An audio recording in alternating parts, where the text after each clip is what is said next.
ശ്രാവണ എവിടെയാ പോന്ന്? നീ എന്താ പുതിയ ഡ്രസ്സൊന്നും ഇടാഞ്ഞേ? നമുക്ക് ഇപ്രാവശ്യം വിഷുവൊന്നുമില്ല. എന്താ പിന്നെ നീ ഇവിടെ വെക്ക്, ഞാൻ ഇപ്പം വരെ.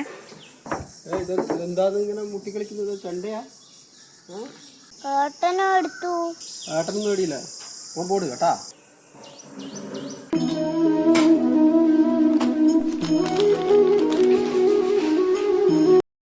നീ എടിയാ പോന്ന്? പുറത്തൊന്നും പോണ്ടേ? അതോ